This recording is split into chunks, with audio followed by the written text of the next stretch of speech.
Just your opening thoughts on this previous transfer window.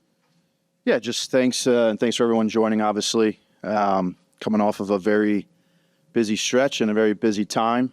Obviously here to discuss the transfer window, but obviously pleased with the results and feel really that we've strengthened the team, which is what we wanted to accomplish this window. So let's open it up for questions. Perfect. One of those signings, Felipe Carballo, someone fans are obviously really excited about. Can you give us a little more details on the short-term loan and from your perspective, what it will take from him and a roster standpoint to keep him around long-term? Yeah, Felipe is actually a player that we were trying to move on last year and didn't have the ability to add him to the roster like we just did this year. So it's a player that we've continued to track and monitor. He was always sort of a top of the list for us in that position. And really in looking at, his body of work as well in a short amount of time with Red Bull last season, for us, when the opportunity presented itself again this summer, we immediately jumped on it. Obviously, he's currently tagged as a DP. Some of that for us, was just a wise way to essentially manage the roster going forward this year. It probably will take him to have a DP tag to keep him longer term, but we'll see what the future obviously holds. We know that he was extremely excited to come to Portland as well. So we'll approach those things as we go into the offseason, but we're really, really happy to be able to add a player of his quality and pedigree. Just trying to think back through past summer transfer windows, it seems like this was one of the more active ones for you guys. What made it that way for you? Was it just that things worked out with certain players, kind of like you were mentioning there, or was there another urgency that you felt this was the time to make these moves and bring these players in? Yeah, numerous factors, really. I think if you look at some of the previous windows in the summer, we've focused a little bit more on some of the younger talent and some of the U22 players that we've brought in because we felt like it was a great time to do.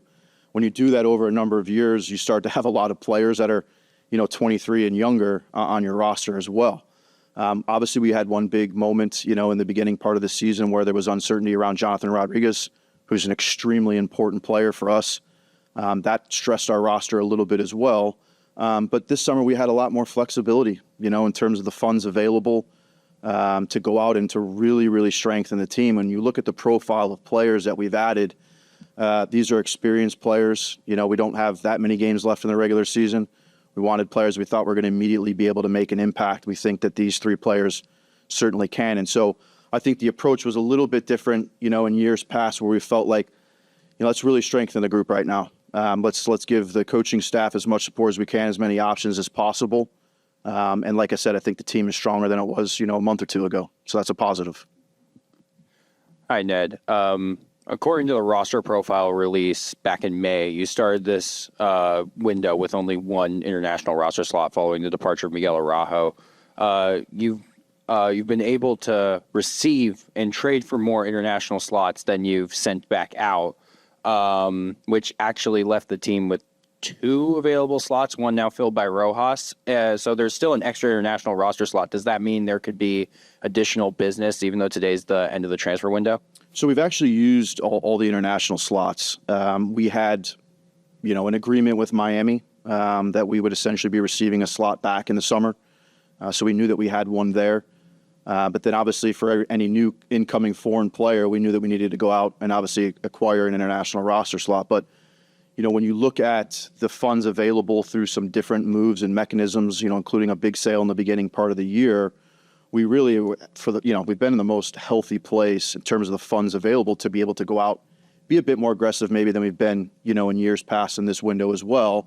Obviously, you've got a season-ending injury to a DP, like I said. So there was a number of factors, that sort of led us to these acquisitions. And obviously, we had to go out and acquire those international slots. Hey, Ned, you touched a little bit on the timing of it and why this was a good time to kind of go all in, so to speak. But can you touch on the support from ownership and what it took to get all of this done and just the state of the league and knowing that you got to pay in order to keep up? Yeah, well, look, I think, obviously winning is the most important thing. We wouldn't be here if winning wasn't the most important thing. And I think you go into a season with 30 teams around the league. We speak about the ambition of different clubs. You look at some of the moves that have been made. The league just continues to ascend at a rapid pace. And so for us, I go back to 5 or 6 years ago. What is our vision? And trying to put a model and a structure in place that's really going to define who we are and what we are. Now, that's come in a big, big way through support of ownership to invest and continue to reinvest. And I think we're starting to now see that happen with some of the players that we have as well, and other clubs around the world wanting some of the players that have done well. So I feel like we're on that path to continue to hopefully sustain, this model and what we're doing, and give us a chance really to be competitive in a league that's ultra competitive right now. That's just the truth and reality of it. But I think we've got a strong group. We've got incredible people inside of the club, and we're positive that we can continue to do well.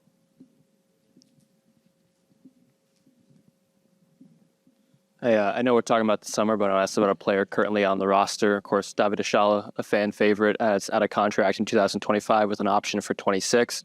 At what point in the process do you decide on that option, and is there possible talks of an extension for him? Yeah, look, we as we turn the page here, and the window closes out for us, there's a few things that sit sort of at the top of the list with current players, that are on the roster. We've already had discussions and conversations with Ayala's representatives. That was months ago. We took the approach together mutually to sort of say, let's go through the summer, and see what happens and see where we're at. He's highly important to our team. There's no denying that. We will continue to find a way to make David happy as long as he's here with us in Portland. That will be one of the immediate things as we turn around with the close of the window that we'll start to work on. The other one I would say as well is Felipe Mora, who has an option for next season. Felipe is an incredibly important person and player for this club. I can't, I can't sing his praises enough as a professional.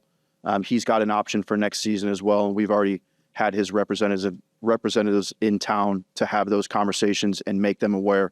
Our goal is to have Felipe with us in Portland in the future. And my question would be, after you guys got those 3 additions, 3 good players, what is the expectation of the club for these players and for the team? How people is going to see a different team? Yeah, well, I think if you look at this season so far, and we're, now 75%, I think, of the way through it, I think in the beginning of the season, we saw what the team was capable, some of the new players were capable of. That sort of carried into the summer. And we've been kind of right there and wrestling around a little bit where we feel like we could really push ourselves to the top of the conference and ultimately get back to where we want to be and try to, like I said, sustain and stay there. These additions hopefully will give us the ability to try and do that. Obviously, some of it may be on a shorter term basis, but we've got massive flexibility, as we go into the season next year. But look, we want to qualify for the playoffs in a good spot. We know in the playoffs you're going to play against another really strong team that's had a successful season as well. And we want to show that we're capable of being able to compete with the league's best, which I think we've shown our day that we can do. I'd like it to maybe be a little bit more consistent, but when you look at the level of players that we've added, like I said, their experience, I think it can help take us to a different level. One last question in the room, though. Just one last Evander related question. You mentioned the big sale at the start of the year. It's been reported that there's a sell-on clause and then also performance-based incentives in that deal. Could you provide any clarity as to what those performance-based incentives are? Well, I think that's the first Evander question, so it's not the last one. But I would say it's actually interesting how this works in some ways, right? Because Cincinnati has to essentially inherit the transfer agreement. So those things actually will travel with them in terms of, bonuses and other payments that might need to be made.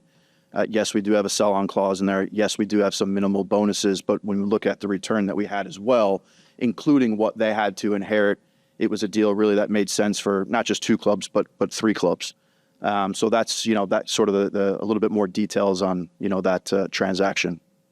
Okay, we'll take questions online, starting with Sam Spiller. Again, Yes, yeah. about what outgoing transfer you have this window. Kind of on laid out. He was the first U22 player signed by the club, and also got the first U22 player sold. We saw all the reporting, heard some of the stories about how that transfer went down. Would love to hear from you, just kind of your feelings, just kind of about how the transfer went down, and just how you're feeling out about the return that the club was able to get from Fluminense. Thanks. Yeah, I think the first challenge is just the alignment of, windows throughout the world. It's not a great time, in all honesty, to sell players and lose players, especially ones that are really good players.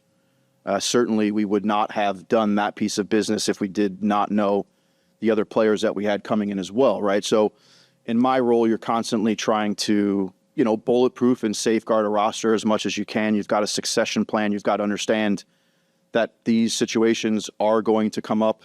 I don't really, feel the need to comment on, how it sort of ended and the players' actions. I would just say we were very clear from the beginning with both the player and the club what it would ultimately take, to sell the player and to move the player on. It's obviously a good opportunity for him. It's obviously a great return for us to reinvest as well, which we've done. And so I think when you look at some of the U22 players that we've brought in, this is the first one. He did incredibly well for us.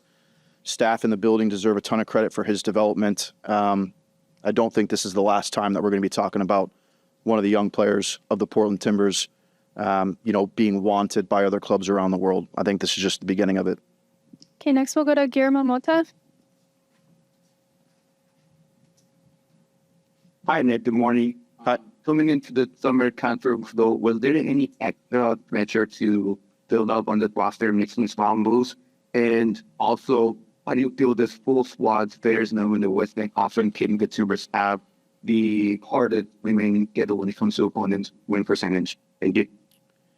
Yeah, I'm not sure the pressure necessarily changes. I mean, the pressure is always there. What you're trying to achieve and accomplish may be different, but I see that happening both on smaller, smaller things and larger scale things as well. I think what was exciting about this window was we saw a team in the first half of the season that could be really strong, could compete, and could show, some of those longer moments of what we're capable of, but then also knowing the flexibility that sat there for us as we went into the summer window. So it's no secret that we wanted to be aggressive. I think we've done that.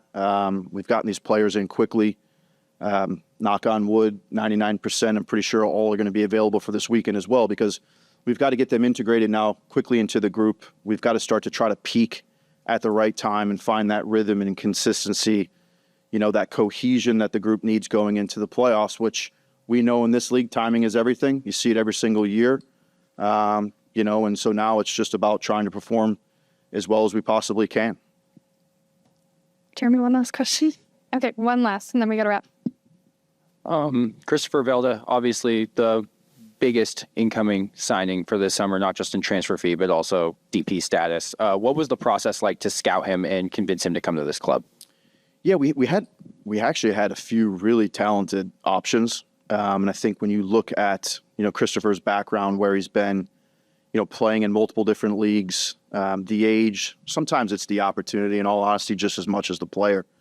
When those things started to align, as they have at other times past with some of previous DP acquisitions, there was a level of excitement, and knowing that this could be a really, really good player for the club. Obviously, we had to find a player that could be goal dangerous, could score goals, and give us a little bit more of that firepower that at times we've lacked, and some of that's through Jonathan's absence as well. But he was on board. He was excited about the opportunity. I think the great thing about this club, in my role as well, is it's pretty easy to show Portland and Providence Park, and to show what it's about and to get players excited. It's an unbelievable atmosphere for me. It's the most natural and organic in the entire league. So it's not that hard to sell the club at times, because it's got a tremendous amount of prestige and it's relevant within this league.